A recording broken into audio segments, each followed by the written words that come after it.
Selamat malam pemirsa, Anda menyaksikan iNews terkini bersama saya, Reni Armsari. Ya pemirsa, Menteri Keuangan Purbaya Yudi Sadewa akan menetipkan impor pakaian bekas ilegal, sekaligus mengancam memasukkan importir nakal ke daftar hitam secara permanen.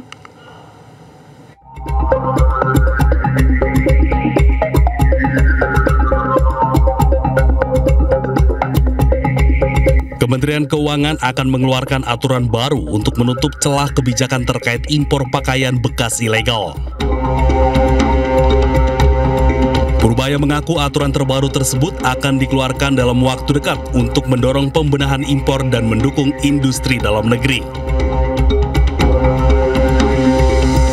Purbaya pun memastikan akan menindak tegas segala bentuk pelanggaran kebijakan impor yang akan segera diperbarui demi menekan masuknya barang ilegal.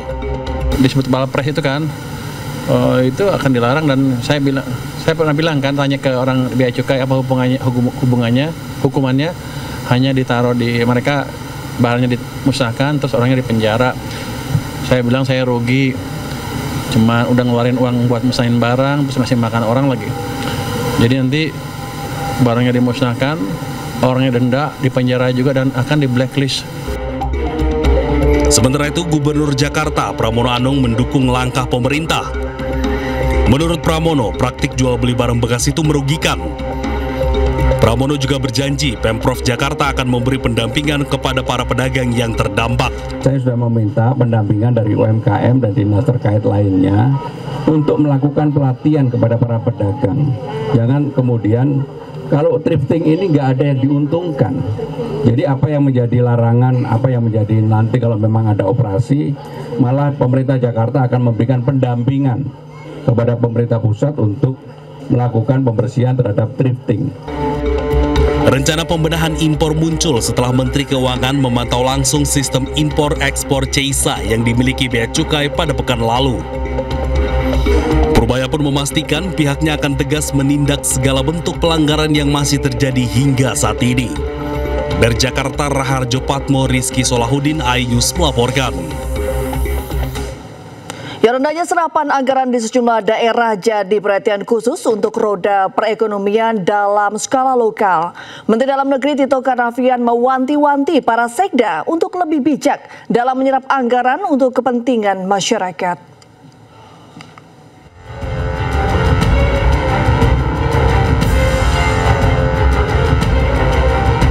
Menteri Dalam Negeri Tito Karnavian menyinggung rendahnya serapan anggaran daerah di sejumlah kabupaten kota di Indonesia.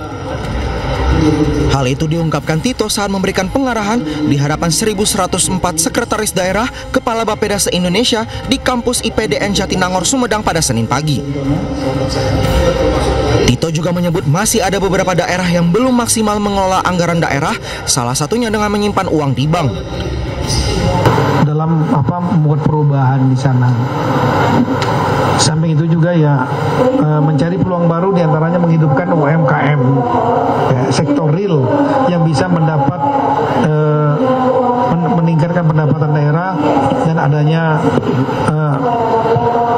menghidupkan sektor swasta, persis seperti skenario pemerintah pusat yang ingin agar juga daerah belanjanya pendapatan tinggi, belanja tinggi, sehingga ada uang yang berputar dan itu bisa memutar swasta sambil mempermudah membuat ekosistem ekonomi yang sehat.